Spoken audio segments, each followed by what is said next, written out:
adolescents, young adults, middle-aged, and the elderly. Unfortunately, diabetes does not spare any age group, and it does not spare any race. It can affect white people, Asians, Black, Pakistani, Bangladeshis. So it's just that it's all part of the same problem. Now, what are the symptoms of diabetes? In children, your children may complain that they feel thirsty all the time, so they might want to drink more water than normal. Or your children are passing more urine than normal, going for a wee more often than they should do. Or they might be going to the toilet at night time as well, when they shouldn't be. Or they're losing weight, or they are feeling very hungry, and you have to have all of those things: passing urine more often, passing urine more often during the day and night time,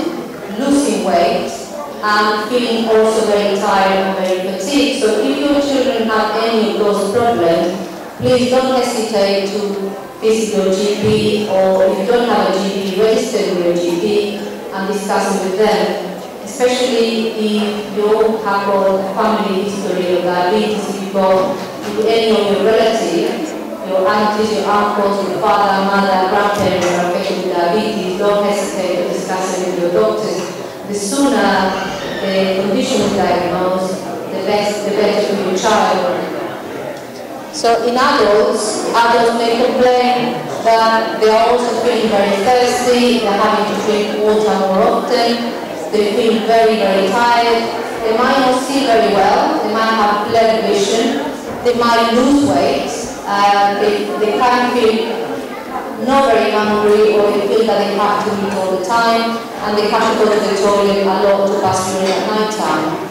So my message to you today is, if you are of Afro-Caribbean, African descent, if you do have anybody with diabetes in your family, if you are also having problems, symptoms that I described earlier, or if you are overweight or obese and you're worried about diabetes, please do go and see your doctor and explain your concerns, so you can have a blood test. And the blood test will measure the level of sugar in your blood, and it will help you to understand if you are suffering from this condition. So please don't ignore diabetes, because diabetes is not going to ignore you. So if you are worried, please do advise me. At the back of at the tables in the back, there is some more information about diabetes and how diabetes can be diagnosed in children. So if you want to take some of that, you're very welcome. imikana ma aragtay waxaan u yeerayaa laba qof oo inoogu xigta oo ma aragtay ka hadli doona ilaalinta ama daryeelka indhaha.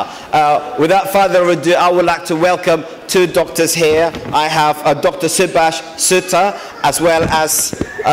Maggie Lewis, who will do a set of presentations relating to eye health in Somali. Ilaalinta indhaha ama daryeelka indhaha. Thank you so much. Why are we doing this?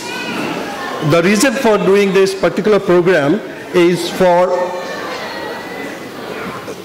checking the glaucoma, especially people from the African continent, especially South African, for example, the whole of Africa as well, are prone to this particular disease. And that is one of the reasons we would like to encourage the education part of it and encourage you all to go and have an eye checkup. Okay? This particular disease, which is known as glaucoma, has no symptoms. It does not have any symptoms, and it can make a person blind if it is not treated properly. And the only way it can be found out is you to go to have an eye checkup with your optician, high street optician first, who actually would do a small little test, which is like a throwing little air in your eye, which is known as a puff test, and there they find out where the pressure in the eye has increased or not.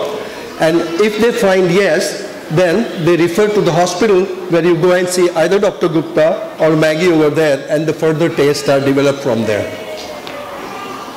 It's very easy to treat, and just to explain it, what glaucoma is. Thank you. If you look at the structure of the eye, which is shown here, very simply put, in our eyes, there is a system which actually keeps on, from the inside of the eye, from the blood system,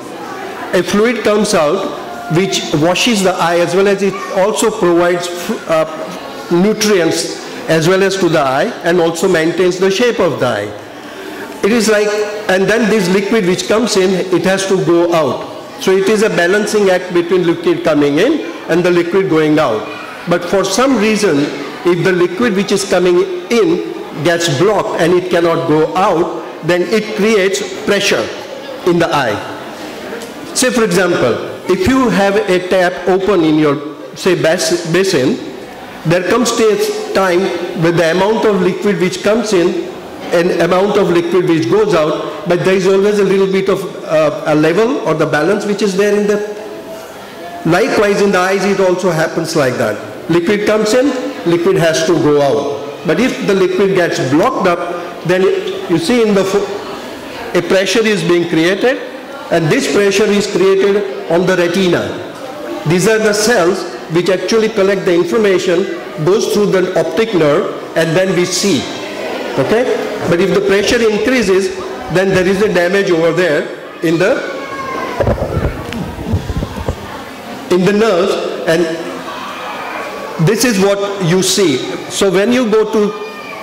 Maggie over there or Mr. Gupta at the hospital, and when they look into your eye, they see at this, what you see, that yellow thing like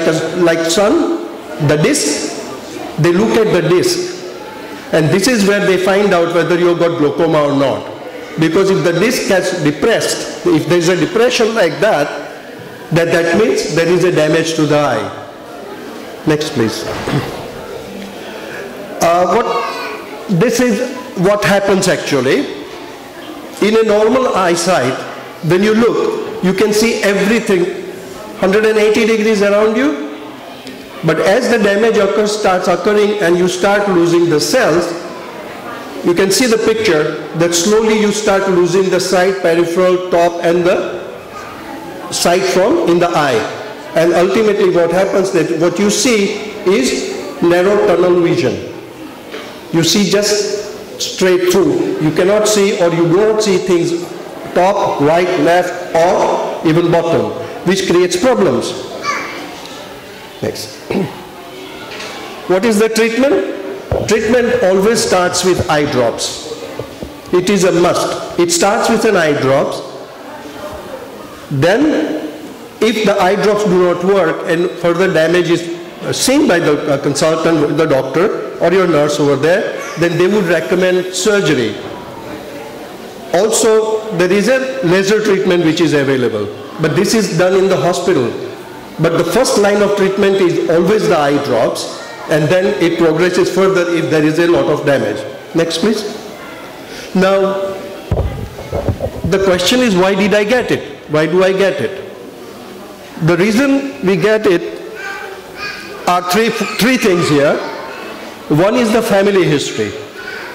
For all of us who come from the continent of Africa, for us, in Africa, this is most prominent, and African Caribbean people or people of African origin from the continent are very prone to this glaucoma. Okay?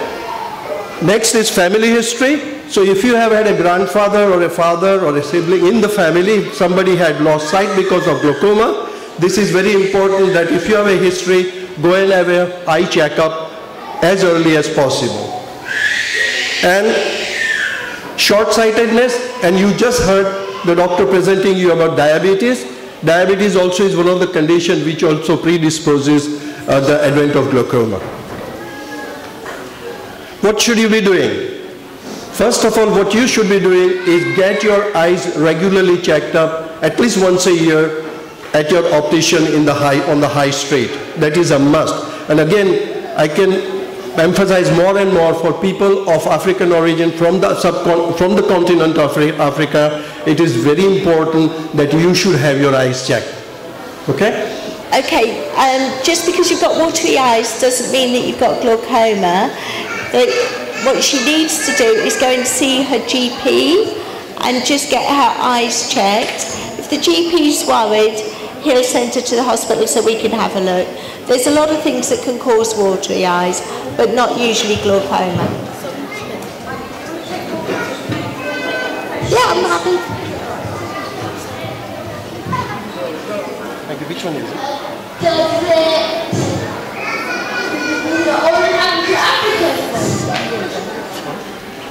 Sorry about that, sorry.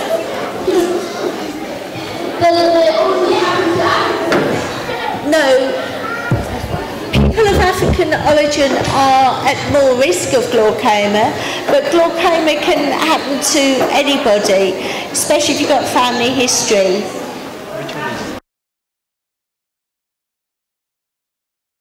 I'm just going to give a very short talk about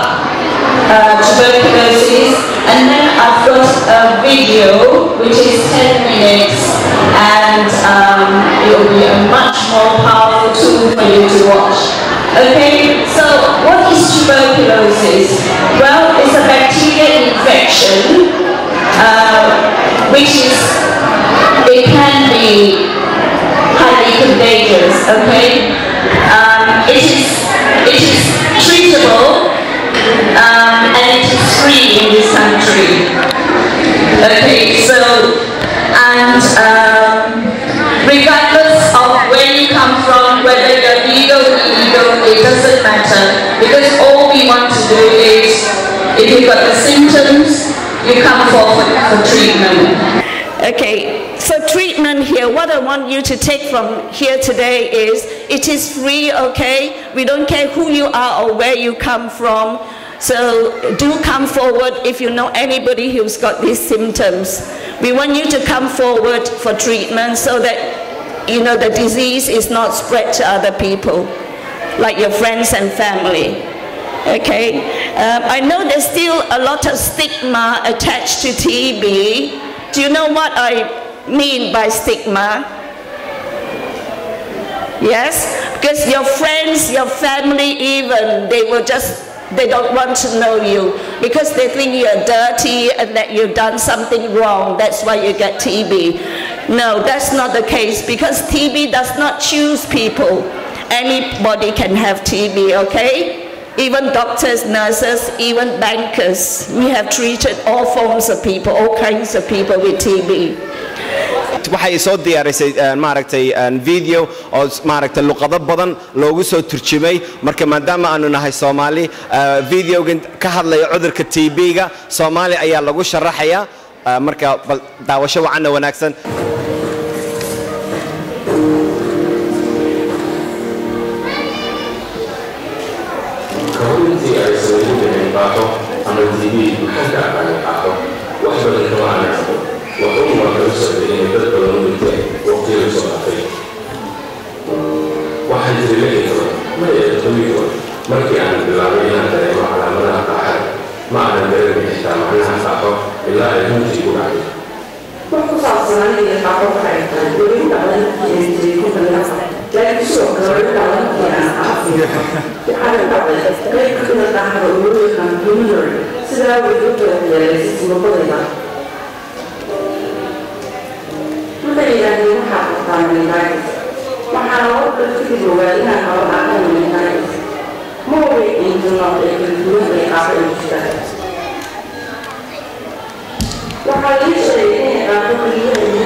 untuk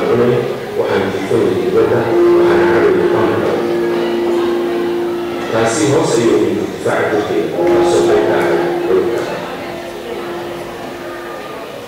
qaaxadu waxay caadi ahaan ku badan tahay dadka buufinta sababtoo ah difaaca jirkooda ayaa xaal gaafadooda haddii ay ku marjiyaan booliska qaaxada aad ayay ugu badan sababtoo ah waxay yidhahdaan meelo ay cudurka xiriiraan sidoo kale waxaa macquul ah in dadka u kala fiiyaan laakiin caadiyan wadashadu aad u badan shirkiiba wadamada adduunka aadka ugu baahsan tahay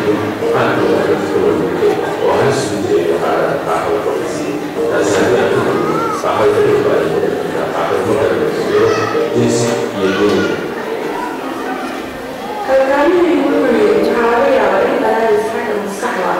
stress uu difaaca jirkaaga ku dhiman sida ayaan ku dhacday waxaan ku facayay ilaa 3 ama 4 bilood qufacu lacag ayuu u sii timaanaya markaa kadib waxaa jira dhidig iyo dhaxan kadib waxaan bilaabay inaan runtiga oo noqono iyo waxaan xasuustaa inuu naqas ugu dhagay wadada badan oo aan kor u aadin iyo haysashada oo aad igu sii adkaanaysay ayaa ogaayay inuu xaqadooda dhididka habeenkii wuxuu ku bilowdaa si caadi ah sida dhididka habeenkii dhexdiisa oo yimaada bilowdad wuxuu gaarayaa heer noqotay gobasha saliidta habeenwada maxaa yeelay waa guulaysa dhididka habeenkii iyo wax walba waxaa iga sii xanuunsan inaan fahmo inay wax qaldan yihiin sababtoo ah weligeed maahan cudurka qaaxada calaamadaha ugu horeeya ee qaaxada waxay ahayd inaan nahaa calaamado jirkeyga korkiisa ah maana waxay maxaasu xoogeeda madaxa wayaa xanuuniyey sidaas darteed calaamaduhu waxay ka sugnaanayaan runta dadka ee guud ahaan calaamadaha ugu badan marka ay qaaxadu saamaysan waa qufac miisaanka oo yaqaan habeenka oo diido qandhowga guud ahaan inay wadaadaan dadka qaarkood sidoo kale waxay leeyihiin laakiin haddii aad qaaxada kala kelyaha ama qaaxada dhabarka maskaxda calaamada saan caalamka lahayn kala joogaan laakiin qaaxada wadnada isma qasasay waxaa keliya oo la samaysiyaa calaamadiisa waxaan u malaynayaa in astaamaha lagu garto isweydiinaanka haddii ay ahaanay qufaca dhididka habeenkii ah feera xanuun iyo xanuuno meel kale kaa qabta marka waxaa aqoon inaad iska soo barto taas ayay fariideedu ahaanaya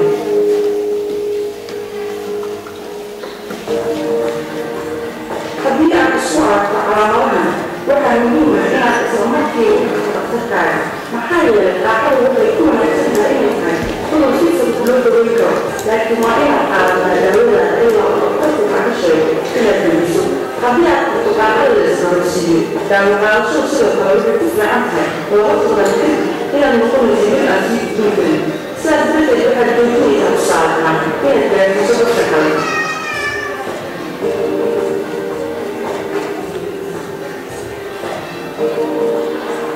dawladdu sida muuqata aad ayay uga fiican tahay siday ameerikaanka markii ugu horreysay ee igu dhacday isbeddelka ugu weyni waa in hadda aad dawada guriga aad ku qaadan karto kiisaska ugu badan ee aan ogahay dadka qaar waxaa laga yaabaa in isbitaalka la dhigo toddobaadyada hore haddii ay yihiin kuwo gudbinaya laakiin waa muddo kooban laakiin haweenkeedu waxay diida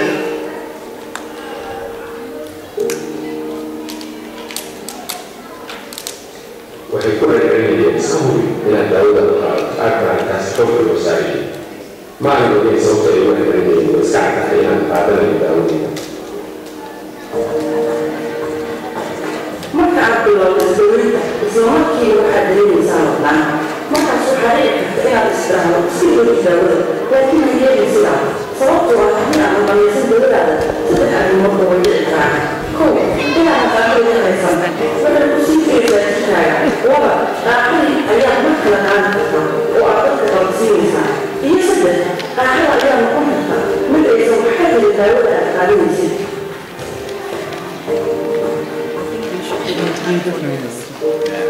isugeyn mid bilood ayaa qaadanayay dawada qaaxada aad bayna igu adkaatay qaadashada dawadeyda mid jecla qaadashada dawooyinka haba yaraatee waxaa jira mar aan isiri qaadan maya maanta laakiin haddana marka aan naga caruurteeda haddana waxaan isirnaa maya waa inaan qaataa maxaa yeelay takhaatiirtu waxay ii sheegay in haddii aanan qaadanin dawada oo dhan aan halis ugu jiro inaysan qaaxada iga dawooyin oo aysan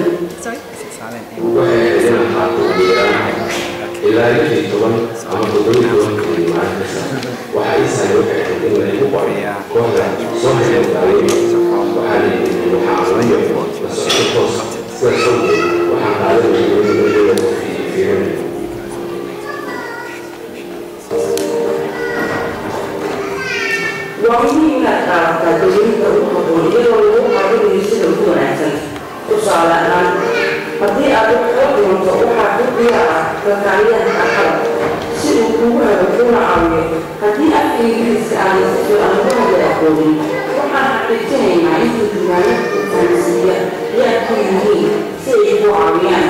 si wadajir ah ayaan isugu heli karnaa xaalanaada aad u baahan tahay si aad u dhamaysto daweyntaada diiradaydi kadib waxaa wada xusuustaydi waxaa wada aragayay waxaan gabay inaan socdo dhakhtarka wadnaha jidka ayaa lagu yidhi jiray si uu degdeg ugu sameeyo haddana qabiil kale oo iga caawiyay sidaan adeegoona ayaa la iigu bedelay markaas kadib waxaa ii imaanayay qof igala kaleya lama socdo cuntada si uu iigu sheego waxa ay tahay inaan cuno ogaadaha sababta uu miisaankaygu dhaqsi hoos ugu dhacayay sidaas awgeed cabasho ma qabo cawinaad aad u wanaagsan ayaan ka helay adeega caafimaadka qaranka NHS markii aan dhamaystay daweyntii waxay noqotay inaan horay u sii socdo oo aan nololaad noloshaydii u soo dhiso oo aan caadi ugu soo noqdo waxaan filayaa inay waqti qaadanayso sidii aan gebi ahaan nololaha caadi ugu soo noqon lahaa baaxada aan qabay ayaa la garay caafimaad sabab ah markii ay sababadayda iyo meel walba saamaysay intaan xaaladaas ka soo noqday ayaan haddana ku noolahay nolol aad caafimaad u leh waxaana ogaadaan wadadayda aan samayn karo nooc walba oo ka mid ah ayaana aan rabo inaan sameeyo taasi waxay tusaale u tahay haddii aad qaadato daawadaada oo aad raacdin tallaabooyinka dhakhtarka weydiiyey waa la gudawan karaa mararka qaar inaad wanaagtid waxay qaadataa waqti dheer dadka qaarkood waxay ku wanaadaan lafuloodugudu anigu marxaladaydu waxay qaadato sanadkiiba isla markii ay joojiyeen dawadeydii macnaheedu u ahaa in laga daweeyey qaaqadi uma baahin daawada mar kale haddii uu dhaco cudurka qaaqada aysan boqin gelin waa la daweyn karaa aniga ayaa laga daweeyey waxaa ka soo noqday sidii hore ma ogtahay qaaqada aysan igu dhaceen maqulnimo wax sababo kala oo ay kugu dhacaysa way jiraan waa muhiim in isaga ka hado nolosha ayaa sida iska ah balse muhiimadu waxay tahay in la daweyn karo sababtoo ah dad badan ayaa isla markii u malaynaya inaad ku dhimanaysid laakiin dabcan uma dhimanaysid oo waa in weli hadda jooga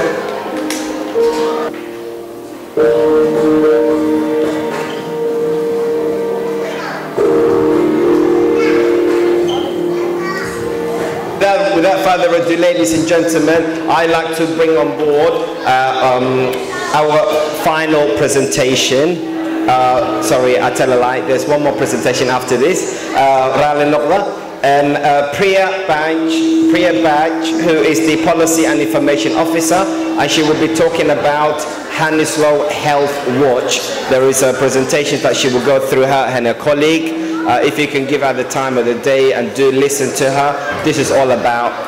sidii caafimaadka loo daawan lahaa ama sidii caafimaadka aad u daryeeli lahaydeen marka waxaan u malaynaa inay maaragtay sharaxaad iyo faahfaahin dheeraad ah naga siin doonto waana gabadh maaragtay degmada Hounslow masuulka ah oo dadka u tagtagta waana maaragtay waqtigii ugu horeeyay ay Soomaalidu u timaado iyadana aad bay noo tixgelinaysaa iyadana aanu tixgelino. Hi, my name is Priya Banj and I'm the Policy and Information Officer at Health Watch, and I've come to talk to you all about what Health Watch is and what we're trying to do and how we're going to achieve this and how you guys can get involved.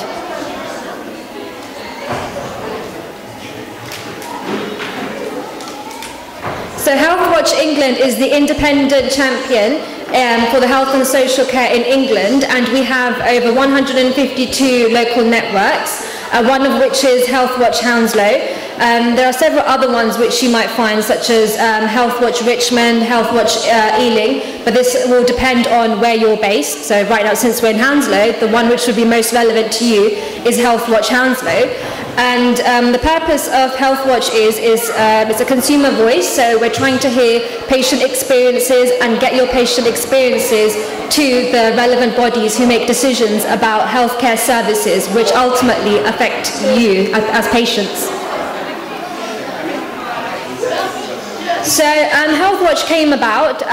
when the Health and Social Care Bill was passed in 2012. This set out all our responsibilities and it tried to make us an organisation which encourages us to get more involved in patients. So let's just see how we will do that. I'll discuss a bit more. So as you're aware, that demand for services are growing. that's health and social care services, and at the same time, the population is growing as well, so there's an increasing strain on services. Each patient is different, so everybody's needs are different, and healthcare and social services, they'll need to in a different way and become more tailored to what your individual needs are. So what we try and do is we go out there and we try and get patient experiences. So just last week, I'm not sure if you were aware, but we were outside of ASDA with a diabetes charity, and we were trying to get patient experiences, signposting. We were also at the mosque as well the other day, so you might be seeing us around a bit more in the local community, trying to gain awareness and hopefully get your patient experiences as well. So what do we want to achieve? So we want to represent the views of users of healthcare, of carers, the general public, of patients, and we want to report the concerns about quality of healthcare to the relevant bodies, for example, to the clinical and commissioning groups, to the health and wellbeing boards, and that's where you guys come in as in patients, and we would take your experiences to the relevant bodies so that they would hear about this and incorporate this in their decisions.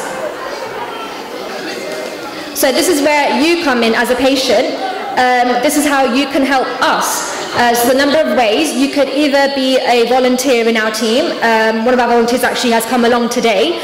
So you could come along to these kind of events where we actually raise awareness, or by helping us attend sort of road shows where we get surveys and patient experiences done. Or you could become a patient lay representative. Or you could just simply give us your views, whether they're good or bad, we are interested. So there's a number of ways that you can contact us, either by telephone, or you could email us, or you could speak to us,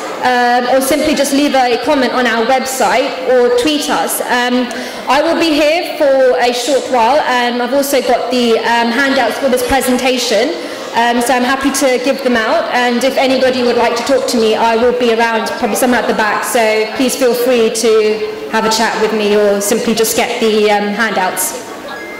Thank you.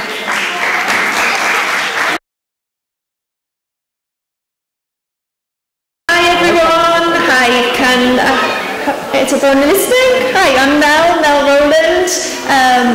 I have been a nurse for 20 years and am very, very committed to good health. And in particular, you've heard of the effects of having too much weight and not enough exercise. Does anyone in this room want to lose any weight? Anyone want to lose 10 pounds? Put your hands up if you want to lose 10 pounds. Yeah? Okay. So does anyone make the wrong choices when they're eating? Does anyone eat the wrong foods? Does anyone eat cakes and Mars bars and pizzas and burgers, McDonald's? Anyone make the wrong choices? Okay. So we have a new challenge that has come from America. It's a weight loss and fitness challenge, and it helps people to lose weight, eat healthily. It's a healthy meal replacement that doesn't replace eating good food, but this is an alternative way of losing some weight and getting a little bit fit. So what we're going to do is play a video that explains it all to you. This challenge is in your Somalian community with a couple of lovely ladies that are promoting it, so they can talk to you about it. So at the end of this, anyone who's interested, I'll have a quick word again at the very end, but if you'd like to just watch this 10-minute video and hear a little bit more about it and what it can do for you. Okay, thank you. Challenge is a simple, affordable and fun weight loss and fitness challenge. I challenge you. I've been blessed to live a challenge lifestyle for about 4 years now, and the body by lifestyle is first in. But beyond pursuing my own personal goals, the thing that I love the most is watching so many amazing people accept the challenge and transform their lives. If you want to get back to your high school weight, your favorite jeans, or just have on some sexy lean muscle, you're the #1 health platform in the world,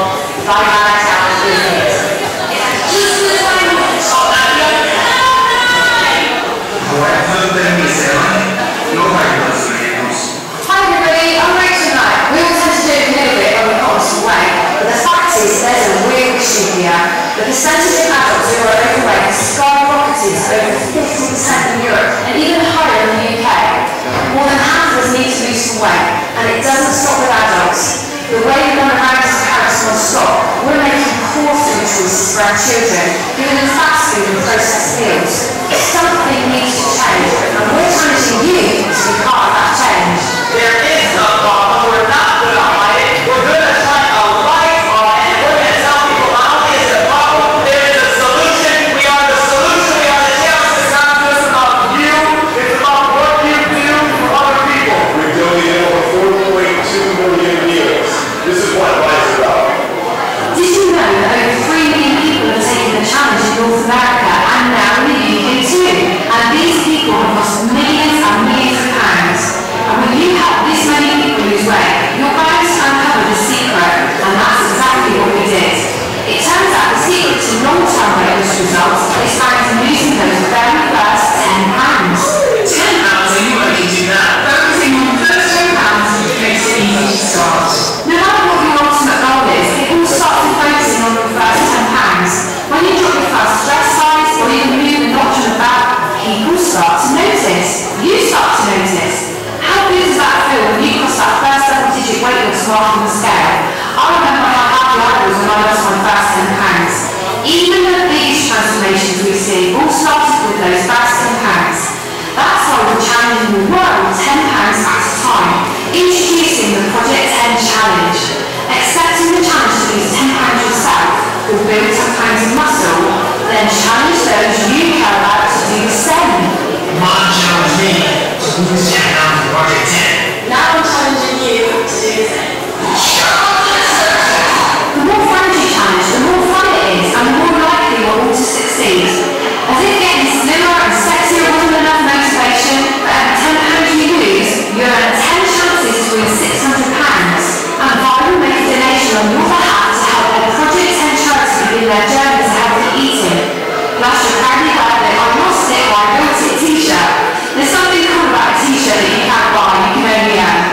The Project 10 Challenge is all about getting started, getting results, having a blast, and challenging as many people as you can to do the same thing. That 10 pounds made all the difference. I lost 10 pounds and won £600. I helped Project 10 charity by losing 10 pounds. So how to get started on the Project 10 Challenge? It's simple. First you set a goal, second you select a kit, and then you pencil to win. It's that easy. There's only 2 types of goals. Either you're looking to lose some weight or you're looking to build some lean muscle. My goal is to lose 15 pounds of fat on my 10-day challenge. I'm doing a fitness challenge. My goal is to put on 10 pounds of lean muscle.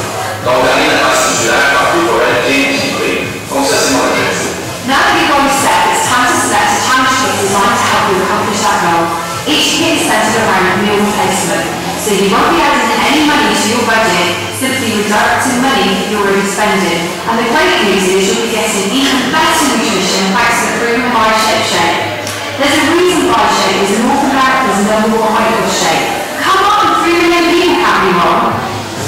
Okay, time to select a challenge kit to help you reach your goal. If you don't have a challenge goal, or if you just want to try the products, the Balance Kit will let you replace breakfast or lunch with a delicious and filling shake. Got a weight loss goal? Let's talk about some challenge kits that are built to help support your weight loss goals. We'll start with the shake kit. It includes 2 delicious bun-shaped shake meals a day for around only £1 per meal. For greater support, try the Boost Kit with 2 protein-packed replacement shake meals and a tasty Nutra cookie to take your challenge to the next level. All this for only around £2 a meal. For those of you looking for optimal weight loss support, try the Transformation Kit, which includes 2 bun-shaped shake meals a day, our Meta Awake to help awaken your metabolism, our proprietary blend of essential oils to support the maintenance of good health, and Vitrin to help take control of your hunger, all for only around £3 a meal. I feel right now on day 9 that I'm in the best shape I've ever been in my life. So, if you're going to lose weight, pick one of these 3, shake, boost, or transformation kits. If you're going to build muscle and get fit, pick one of these also. And you know what, the only thing better than saving money while getting in great shape is doing it for free. You can have even more fun and maybe triple your chances of success when you take a challenge with others. That's why I created a 3 for 3 program. It allows you to get your kit for free when you challenge 3 others to lose their first 10 pounds with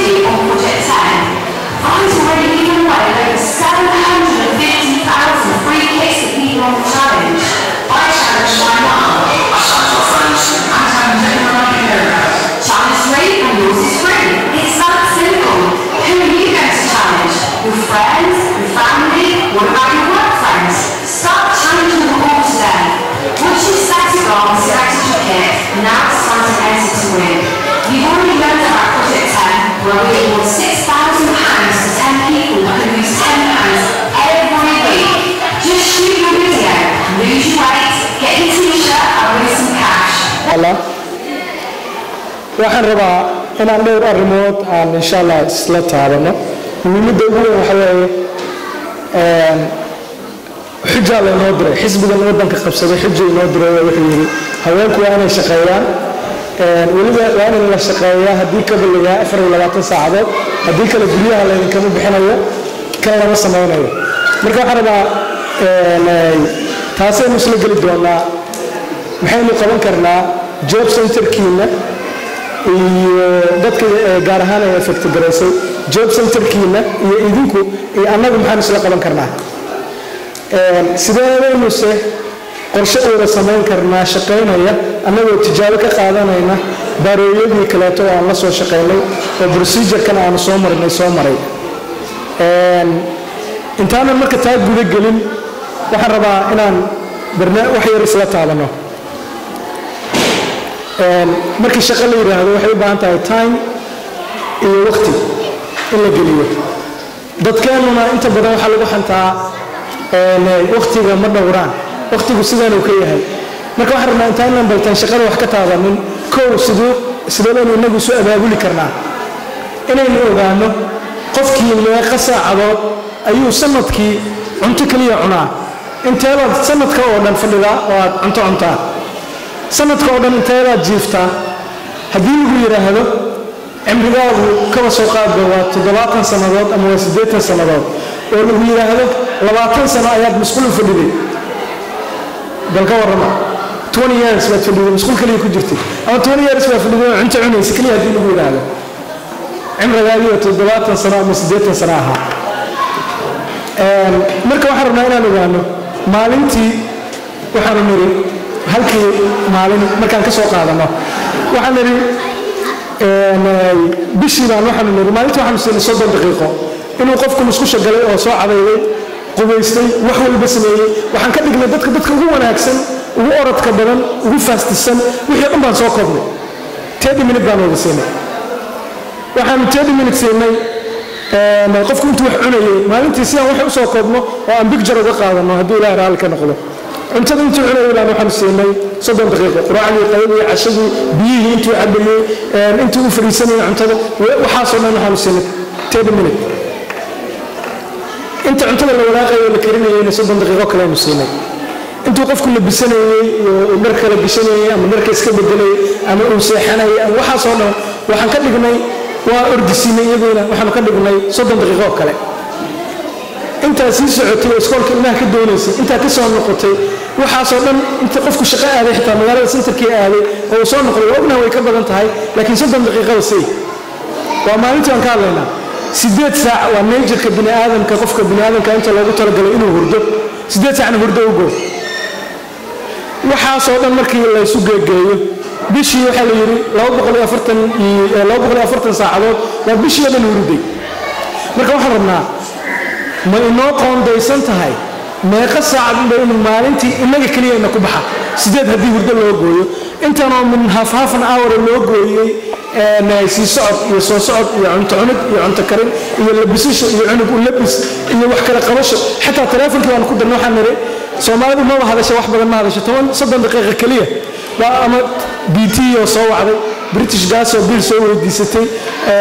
iyagii oo qaraabada salaamay Soomaaliya lacagtii soo dhiibtay laga soo wacay wixii oo dhan intaan isu geeyay baan 30 daqiiqo ka dhignay iyadana waxaan rabnaa inaan idin siino figure yar oo kooban oo idina aad wax ku fahantaan waa garan kartaan haddii la yidhaahdo 30 daqiiqo Soomaali maanta qof maanta hadlay ma dhacayso oo wax waa ka badan yihiin marka waxaan rabnaa inaan time management wax la yidhaahdo inaan isla baranno inta aynu ku guda jirno tababarka aan jecelnahay inaan isla qaadano amaba noo socdo aan baarooyada kale la soo sameynay oo shaqada ku saabsan si aan uga guulaysano hawlaha guriga inna hor yaala iyo carruurta si aan uga guulaysano waxyaabaha inna ku xeeran si innagana aan u noqono bulsho la mid ah ama ka sarreysa bulshada maanta caalamka ku nool taas waa qodob waxaan kaloo rabnaa hadduu ilaahay raalli ka noqdo baaroo ahaan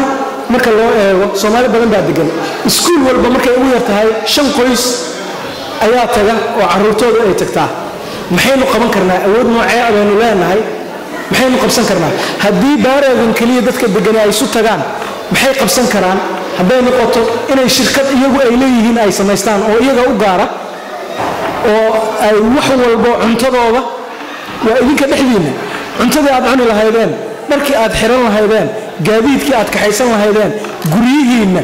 iyo shaqaalihii halkaa ka soo bixi lahaa ma awoodaan inaad la mid noqotaan society-gan yuhuudda la yidhaahdo sida ay u shaqaystaan oo kale war wax yar ma laga qaadan karaayo maxaase ka soo baxaya mase jiraan tusaale la raaci karo oo ay Soomaali soo samaysay marka waxyaabahaas oo dhan waxaynu ugu tegi doonaa qaybaha dambe waxaan rabnaa inaan isla eegno hal qayb oo ka mid ah shaqooyinka aan doonayno hooyo aan gurigeeda ka bixin leerarkan aan ka dimsan baan jeclaan lahaa hooyo aan gurigeeda ka bixin caruurteeda haysata ma awoodaa inay shaqaysato shaqooyin noocee ah baase u bannaan oo aanu annagu qaban karnaa qaybtan marka waa shirkado isu tegay shirkad ka mid ah oo la yidhaahdo Somali Voice over IP ama Somali Voice over the Internet Protocol Somali Voice oo idin samayn doonta haddaynu tijaabadeeda aynu insha allah aan dhammayno toddobaadkan aynu hadda gelayno wax la yidhaahdo xaawo haweeya hibo koolinkaaro la yidhaahdo oo idinka qaybo idinka mida ay leeyihiin waan ilaahay idinkiisa isla taaban doonaa anigu waxaanu ku qaadanaynaa tababarkeena ilaahay idinkiisa ku qaadan doonaa laakiin waxaan rabnaa dadka ay affecti garaysay barnaamijkan benefit kaabka ah ama dhaqaalaha laga gooyo ama guryaha lagama bixin karo la yidhi maadaama shaqadoodu ay yar tahay inaad u tagtaan hadduu ilaahay raalli ka noqdo job centerkiina aad samataraan dabcan xiriirin doona hadduu ilaahay raalli ka noqdo idinka iyo baarooyada uu ka mid yahay baarooga ugu successfulsan ee shaqada intaanu ku soo tijaabinay soo qabtay waa baarooga la yidhaahdo Hounslow waxaanu tusaale u soo qaadanay 12 haween ah oo caruur iskuul wada geysta dugsi hoose iskuul wada geysta waxay ciyaaraan bahasha la yidhaahdo hagbada waxaanu siinay marka laba program voice over IP ah iyo inay iskuulka iyagu ay dhigtaan iyo iskuulaadka baarooga ku yaala inay dharka iskuulka magaca ugu qoran yahay uniformka iyagu u deliver garayaan oo shirkadii sameeyay jirtay dharkaas ee Bangladesh loo dalbi jiray in la soo dejiyo Northampton la soo dejiyo dalabaadkoodii ay Northampton maaragtay wixii dhar boorso magaca iskuul ku qoran yahay hoteelada degan xaafadda baarada aad degantihiin oo kaleeto marka waxyaabahaas u badanaan doonaan idinkoo gurigiina jooga shaqooyinkaana qabataan waqtigu aad buu loogu yaryahay samatar baa ilaahay idinkiisana xiriirin doona annaga magacaanu ku shaqeyno waxaa la yidhahdaa haddaad google garayn kartaan Hirad Employment Services amaba hay-adda shaqaalaynta ee Hirad marka insha allah details waxaan idinku reebi doonaa samatar waxaan idin rajaynaynaa maalin wanaagsan caruurtana waxaan idinka codsanaynaa inta ay guriga joogaan ama shirarka sidan oo kale la isugu imanayo fadlan in xoog la saaro wax badan oo ay qaban karaan baa jire in inta dhinacaaga aad firiirsid inta barnaamijka aad ku jirtid ay aamusaan oo waxa aad fahmaysid ay fahmaan in xoog la saaro khayr iyo baraka idin rajaynayaa assalaamu calaykum iminkana waxaan damacsanahay inaan maaragtay ku soo dhaweeyo dadka martidayno ah oo ka hadli doona muhiimadii loo qaban qaabiyey shirarkan maaragtay 6 bilood la soo dhaafay oo ku saabsanayd aasaaskii Hounslow Somali community muhiimaduna waxay ahayd inaanu dawladda ka madax banaanaano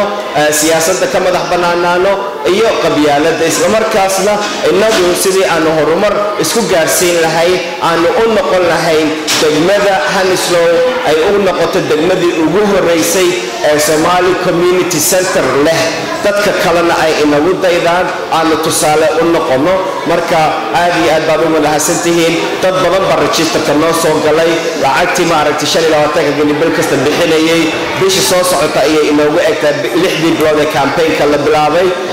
ogaada iminkana la socda xasuusta 14 June halkan baanu ku wada shiri doonaa haddii eebba ino waa 14 June bisha soo socota 14th of June waa bishii 6aad waana dhammaadkii maaragtay qabanqaabintii campaign-kan Hounslow Somali community iminkay wixii ka dambeeyana waxaanu ku shiri doonaa maaragtay community centerka xaafadihiina ku agyaala annaga ayaa soo kiraynayna dadka agagaarkaas tagana waanu u sheegi doonaa insha Allah tacaala haddii aan ka hadlo arrin kale oo ma aragtay aad iyo aad muhiim u ah shalay toole taariikhdu waxay ahayd 23 bishii shanaad sanadkii la soo dhaafay 23 bishii shanaad 2013 xaflad qiimo leh oo qaayala ayaanu ka qaban qaabinay Kingsley Academy ardaydii iyo waalidiintii baa garanaya xafladaas sidii ay u dhacday marka taariikhdaas 23 bisha shanaad waxaanu damacsannahay inay inoo noqoto taariikhdii ururka marka sanadkii la soo dhaafay xafladda qiimaha leh ayaanu qabanqaabinay abaalmarintii iyo dhiirigelintii la siinaya dhalinyaradii waxbarashada ku guulaysatay 23 bishan ma aragta oo ah shalay toole waxaan aad iyo aad ugu faraxsanahay oon damacsanahay idinkan inaan idinla wadaago aniga iyo dhalinyaradii waxaanu soo qaadnay ma aragta furihii xafiiskii Hounslow Somali community laga hirgelin lahaa muddo nagu qaadatay waanu la sugnay waxaanu niri 23 bisha shanaad nooga dhiga taariikhdaasi waa taariikhdii ururka marka sanad kasta haddii uu eebbaino ama aanu xaadir noqono ama waqtigeeni ha dhammaado dadka cusub ee la wareegi doono maaragtay hawshan 23 bisha shanaad sanad walba waxaan rabnaa inay inoo noqoto taariikhdii ururka si aanu u qabanqaabino wax fiican oo qiimo leh oo lagu xasuusto marka shalay toole aniga iyo dhalinyarada gudoomiyaha maaragtay jaaliyadda Somali diaspora UK sheekhayna wuu noogu yimid halkaasaanu ku shirnay xafladani sidee u dhici lahayd baanu ka wada hadalnay furihii baa lagu soo wareejiyey ogaada meel kursi ah ayaanu iibsanay iyo maaragtay mays dowladdii baa siisay urur la magac baxay kan maysanin contract 2 milyan ayay siisay dabaqa maaragtay citizen advice bureau oo xafiiska ku lahaan jiray waa wada garanaysay treaty centerka isla meeshaas ayaan annaguna xafiis ka helnay inside the treaty center marka wax lagu farxo waana centerka dhexdiisii laakiin ogaada meeshaas qof kasta oo Soomaaliya ma iman karayo qofku waa inuu noogu yimaadaa ballan marka waxaanu samayn doonaa haddii eebba ima shaqaale meesha noo fariistay marka furihii baanu helnay ururka ayaanu ku hirgelinayna waxaa la yidhahda company registration waxaa la yidhahda charity registration nambaradaas ayaanu ma aragtay bilooyinka soo socda ku qabanqaabin doona si aanu u helno ma aragtay nambaradaas aanu u noqono urur sharciyeysan ma aragtay midaysan dabadeedna aanu ma aragtay shaqaalaysan 2 qof oo meeshaas inoo fariista oo dadka qaabila kadibna ma aragtay caawiya dhinaca waxbarashada dhinaca caafimaadka guryaha kirada cayda iyo waxyaabaha kale ay ma aragtay mustaqbalka dambe shacabku ay door bidaan haddii uu eebbaino dadkii ku soo talagalay bishan ma aragtay lacagteeda inay bixiyaan membershipka halka dhinaca bidixda waxa ay fadhiya 2 gabdhood oo ma aragtay maqalka inoo haya oo registrationka inuu gelinaya reference numberkiina idin siinaya rasiidna idin siinaya ogaada waxaanu ku damacsanahay maanta inaanu helno guddi waalid sida aad ula socotiin lacag baa la ururinaya lacag baa la qaadaya muhiimaduna waxa weeye in la ogyahay lacagtaas waxa lagu samaynayo marka maanta waxaanu ku talagalnay inaanu helno dad waalid ah oo ma aragtay nala shaqeeya annaga oo la baxay guddiga waalidka oo dhalinyarada la shaqeeya waxaa jira su'aalo qiimo leh oo maanta aan loo joogin in dad lana su'aala annaga ayaa dadkii la weydiiyeen marka waxaanu damacsanahay inaanu helno guddi waalid oo ma aragtay dhalinyarada la shaqeeya si aan u qabanqaabino dastuur wacan oo inaga oo dhan inaga wada sareeya mid aan lagu xadgudbi karin anigoo gudoomiye u ah ururka aanan ku xadgudbi karin marka dastuurkaas yaa soo bandhigaya waa waalidiinta dastuur la'aanna ururku maba shaqayn karayo because lacag baa la qaadaya waxbaa la samaynayaa wixii oo dhan waa inay leeyihiin ma aragtay tallaabooyin la dabageli karayo la soo ogaan karayo lacagtii la qaaday sidee u baxday qaabkii u baxday iyo dadkii markaas ka taliyay lacagtaas sidii ay u bixi lahayd iyo dastuurkii annaga na saameynayay si aanaan uga xadgudbin dadka lacagtaas ma aragtay ururka soo geliyay marka aad iyo aad baad u mahadsantihiin waan u baahannahay inaanu helno dad waalid oo nagu soo darsama annaga markaanu shirarka qabanqaabino kasoo qayb qaata oo farta lagu fiiqo yiraahdo waxaas waa khalad waxaas waa sax waa idinku raacsanahay yani annagina ma aragtay nasi hogaamiya innaguna sanad idinkana idin sii hogaamino because waxyaabo badan ayaa idinku garanaysay dhalinyarada imika ila shaqaysa waa dhalinyaro wadanka lagu dhalay waa dhalinyaro iyagoo 3 jir 4 jir wadanka la keenay luqadeeni iyo macna alxamdulillah rabbil alamin way yaqaanin laakiin idinku maxaa nagaga fiican tihiin dad waxaa tihiin waaye arag ah waalidiin baa tihiin mas-uuliyiin baran baa soo wada qabaqaabisan ama soo qaadeen imikana aqoontiinaas iyo xooggiinaas ayaanu doonaynaa inaad nagu taageertiin ya idinka la'aantiina ururkani ma socon karayo dhalinyaradu keligood wax ma qaban karto waalid baa loo baahan yahay meeshii ka taagan oo ka taliya ka dambeeya dastuur mucan oo ma aragtay aan lagu xadgudbi karina soo bandhiga isla markaasna hirgeliya dastuurkaas oo la yiraahdo qofkii dastuurkaas ku xadgudba de ma ka shaqayn karay ururka sababtoo ah dastuurkii haddii uuna ixtiraamaynin qofkaasi idinkana idinma ixtiraamayo si daacadnimo haddii loo hadlo marka aad iyo aad baad u mahadsantihiin dadkii ku soo talagalay gabdhahaasba halkaa jooga oo inoo qaban qaabinaya anigoo ma aragtay idinku sii dheeraynaynin hadallada haddii aad u baahantihiin ina hadashiin gacmaha ayaa taagi karaysid ku soo dhowaada microfoonka iminkana waxaan ku soo dhowaynayaa ma aragtay guddoomiyaha jaaliyadda soomaaliyeed ee UK cabdi cumar الحمد لله رب العالمين والصلاة والسلام على نبينا محمد وعلى آله وأصحابه أجمعين بركة السلام عليكم ورحمة الله وبركاته أنا وما سنتين كلين أنتي قبل قابس برامج كان أنتي كقيب قاوتي أنتي كسوق قيب بالشيء وعملنا إلهي أجر حسنات كل جينا نقصيه وحيينا وحان قبنينو دم ووحان قبنينو أما قاعد سوق قبنينو ولا شكر على الواجب ومسؤوليتنا صارا وكل جينا نقدنينو وإن وحنصعنا كل جين أم بدبادنا وبتكنا وحاول يمسن وهوش أنا أقولني وأفرق تسعة تاجنا هاي ودلني يرجع يسمطر يتاجنين وبدبادين تدلني يرجع ذاك هو وين سومر كلام وسومرين لكن عروتنا اللي بعتيسن وجدت كده يعم وحبسيته كجرته إن أم بدبادنا أيام ويستاجني أنا نتاجنا هاي وحاربنا مرك قف كستو أو إنك نجمده inuu sidaas u fahmo inaan u fahanno inay tahay dan naga wada dhaxayso qofkii dantaas fulinayana aan ku taakulayno kulligeena aan ka wada qayb qaadano runtii waana qaban karnaa hal cilad qabnaa kaliya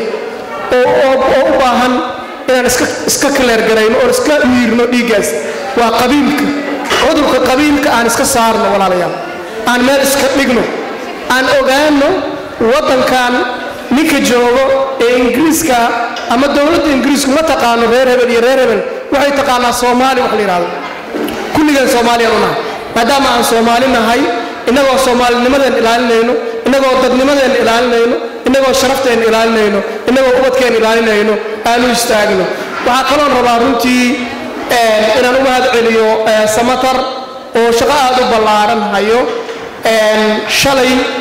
waxaanu goobjoog ahayn xafiiskii communitygan halkan isugu yimaado xafiiskiisii oo laga furay xaafadda Hounslow qaasatan Central Hounslow laga furay ayaanu shalay runtii xariga aanu ka jarnay waa Hounslow Somali community waa halkii oo Samatar fariisan lahaa iyo dhalinyaradu ay ku shaqayn lahaayeen laguna caawin lahaa hooyooyinka Soomaaliyeed qofkii dan lahuna uu tagi karaa laakiin bishuruud waa inuu booking gareystaa qof waa inuu ballan samaystaa ballana samaysanaysaa hadday dhakhtar barbalaan ka qabto haddaad guri barbalaan ka qabto haddii dhibaatooyin kale oo haysta ay jiraan waad u tegi kartaa wiilasha laakiin waa inaad ballan samaysataan ballantaasaana ku tegaysaan insha allah waqti badan ma raba inaad ka lumiyo waqtigu waa dhammaaday walaalayaal aada u mahadsantihiin kulligiin aynu dadaalno hooyooyinkana mar labaad iyo mar saddexaad aadaan ugu mahad celinaya thank you very much assalaamu calaykum waraxmatullahi wabarakaatu aad iyo aad baad u mahadsantihiin dadkii okay aan ku soo bilaabo si fiican u qabtahay waxaan aad iyo aad ugu mahad celinayaa hooyooyinka sayba waalidiinta maaragtay isxilqaamay in ay maaragtay maanta cuntadii maaragtay la cunayay cabitaankii jikada inoo galay cuntadii soo iibiyey inoo kariyay halkan inoo keenay inoo qaybiyey aad iyo aad baan ugu mahad celinayaa hooyooyinkaas maaragtay sacabka waa in loo timo hooyooyinkaas waa hooyooyin qaali ah xaqooda iyo maaragtay lama gudi karayo waajibkooda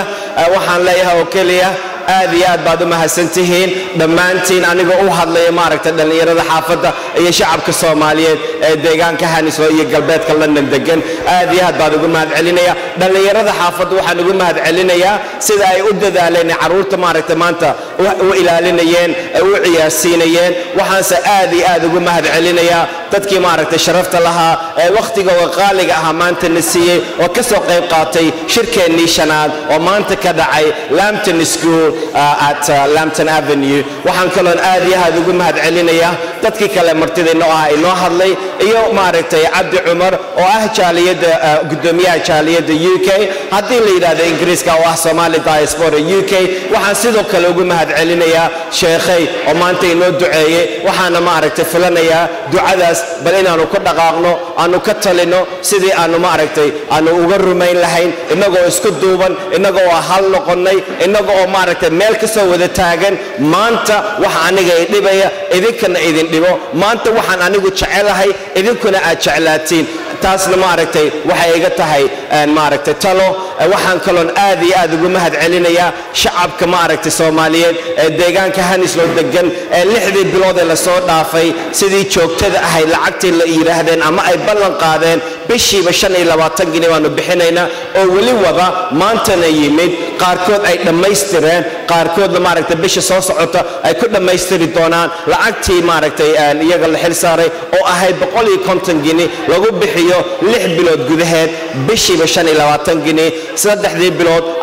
saddex meel aad u kala bixin karaysid 50 gini ama laba jeer aad kala bixin karaysid 75 lacagtaasina waa lacagtii lagu maaragtay sameyn lahaa shaqaalaha la shaqaalaysiinayo mustaqbalka dambe mushaharkii la siin lahaa waa lacagta membershipka ah meesha aanu damacsan inaanu iibsano lacagtii lagu bixin lahaa waa lacagtaas membershipkaasina maaragtay wuxuu soconayaa muddo dheer markasta aad noo timaadid maadaama aad member ka tahay ururka Hounslow Somali community meel kastaba aad degnaatid throughout of London waanu ku leenahay soo dhawow kamid baa tahay lacag laguma weydiinayo wax alaaleey waxaad u baahan tahayna waa lagu qaban qaabinayaa si aanu uga duwanaano ururada kale ee Soomaaliyeed marka loo tago lacagta ku dhahaya bixi 30 gini 40 gini 50 gini marka warqada lagu qorayo marka foomka lagu buuxinayo marka reference lagu noqonayo iyo marka passport maaragtay application foomkiisa lagu buuxinayo maadaama aad member ka tahay ururka Hounslow Somali community waxa soo dhan bilaash baa lagu sameeyaa adiga ayaana waxa sameystay na taageera aanu idin taageerno aanu ka talino badbaadinta ummadeena caruurteenu ma aragtay imika soo karaysa waa mustaqbalkeena dambe loogadeena waxa ku taala our children our future macnaheedu waxa weeye caruurteena yaryari waa mustaqbalkeena dambe dhibaatadii waanu la dabaalanay ilaa ay hadda waanu la soconnaa su'aasha qiimaha leh ee la isweydiinay waxa weeye oo kaliya ma oo ogoshahay caruurta aanu dhalnay caruurta ay sii dhali doonaan inay sidan aan u dhibaataysanahay u dhibaataystaan maya looma baahna waxa loo baahan yahay in ay helaan meel iyaga lagu tababaro oo lagu badbaadiyo meeshaasna yaa iska leh innaga ayaa iska leh anigu ma lihi adigu ma lihid iyadu ma laha isagu ma laha innaga ayay jamac inoo tahay meeshana waa Somali Community Center aad iyo aad baad wada mahadsantii walaalayaal assalaamu calaykum waraxmatullaahi wabarakaatuh waxaan oo wanaagsan idil ahaantiin meel walba oo caalamka naga daawanaysaan ku soo dhawaada barnaamijkii dhalinyarada aan ugu talagalnay ummadda Soomaaliyeed in ay ku kala faa'iideystaan ay wax ku kala qaataan haddii Allah awood leh uu ka raali noqdo sidaan hore idinkugu sheegnay maanta barnaamijka wuxuu marti u yahay ama uu marti u noqonayaa Somali Community Hounslow reer Hounslow ayaa marti barnaamijka u yahay waxa jooga dhalinyaro Soomaaliyeed oo wax tareen oo wax qabteen waxaan daawanay in muddo ah waxa ay sameeyeen waxay isugu waceen hooyooyinka Soomaaliyeed caruurta Soomaaliyeed waxay isku dayeen oo u istaageen shacabkooda inay wax u qabtaan oo la nool oo la degan waa ciyaal yar yar sidaad u jeedaan qaar aad ka garan kartaan haddaad wajiyadooda daawataan laakiin waxay u istaagsan yihiin oo halkan u taagan yihiin inay shacabka Soomaaliyeed meel walba ay joogaan ay wax u qabtaan waxay gelisay farxad aad u weyn waxaan filayaa dad badan markay daawadaan inay farxad gelin doonto haddii Allah awood leh uu ka raali noqdo mid ayaan ugu wici doonaa intuu waqtigu ku saamaxo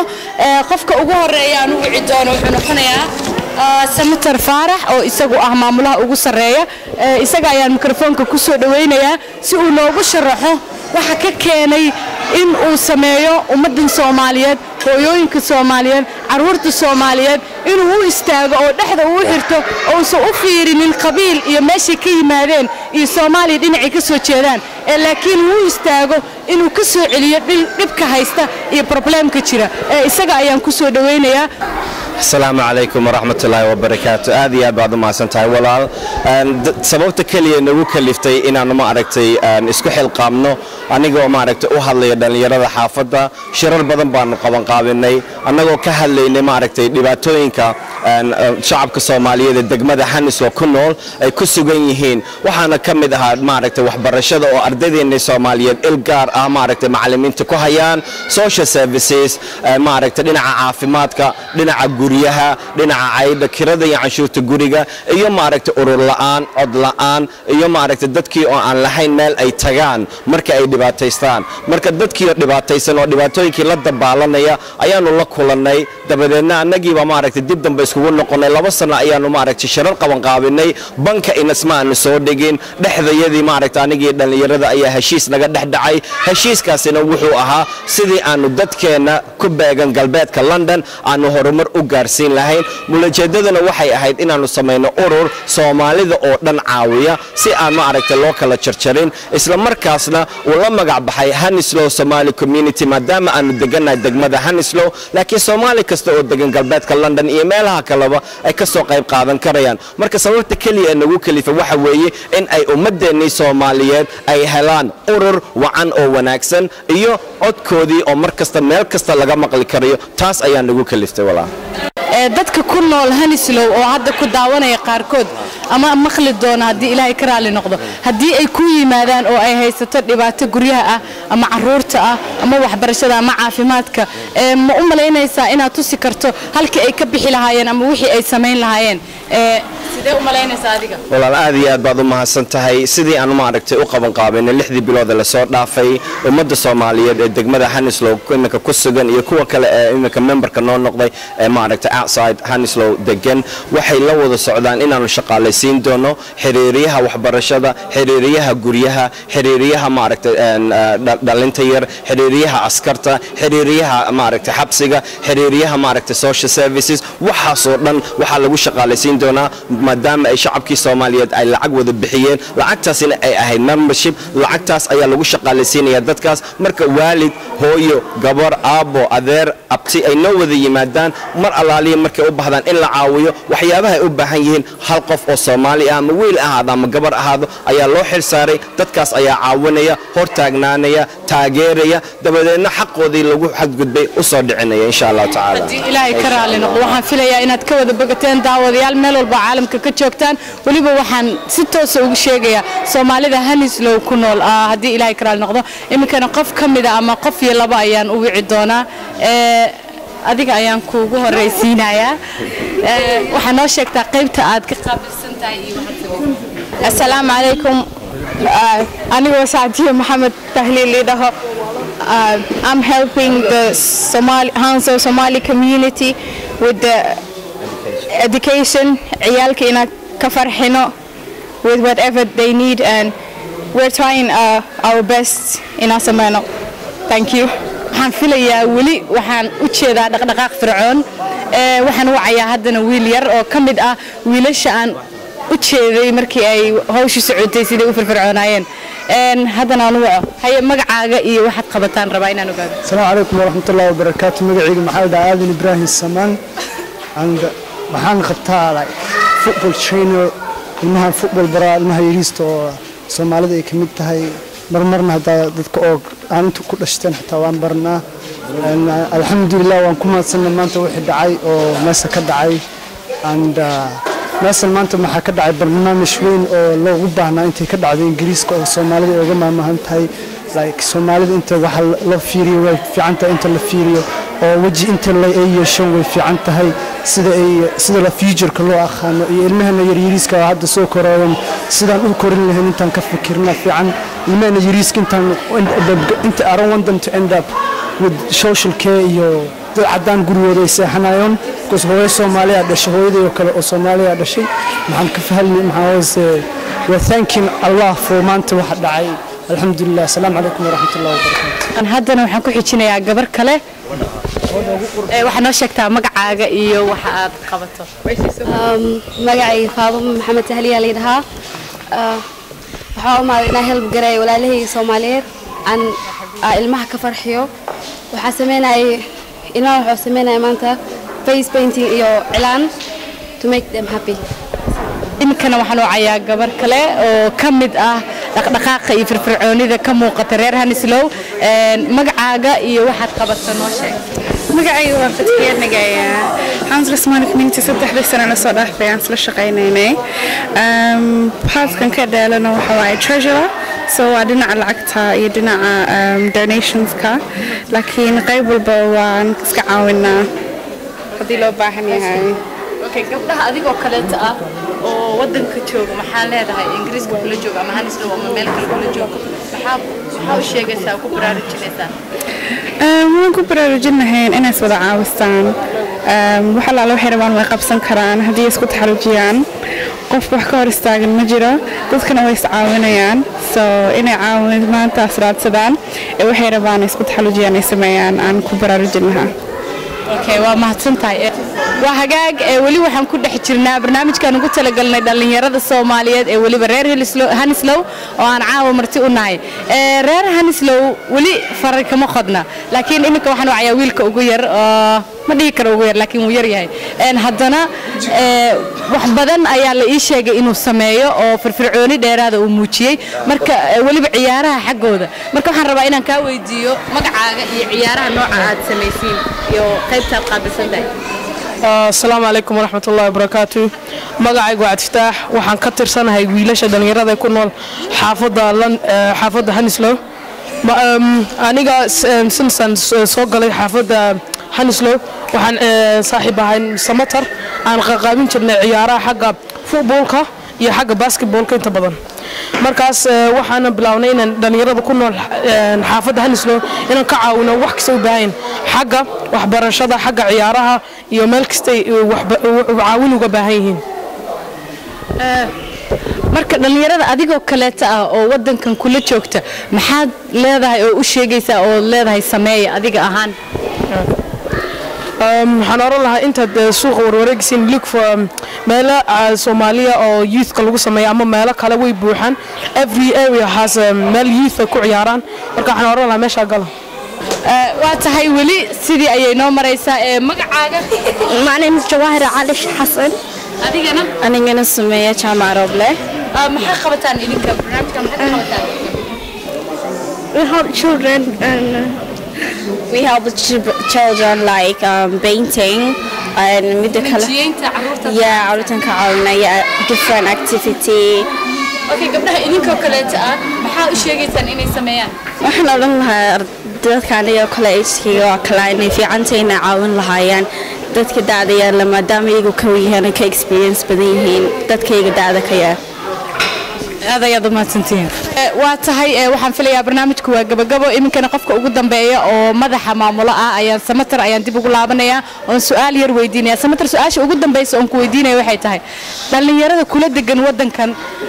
كومد هاي هانسلو كلية لأن يرى بدن أيان جرت ودن كإنجليز كدجن محيط هاي أرنك وجود ضمبية أو تكون جوابين سؤال لا هاي وحق بصدق أما وحسمي أو تعلان لهيد أما ما دام تكون حجرت أذيك لأن يرى دي محد كل دليل يسا محد leedahay hadaad maanta aad u sheegi lahayd ama ay ogaan lahaayeen waxbay ka qaban lahaayeen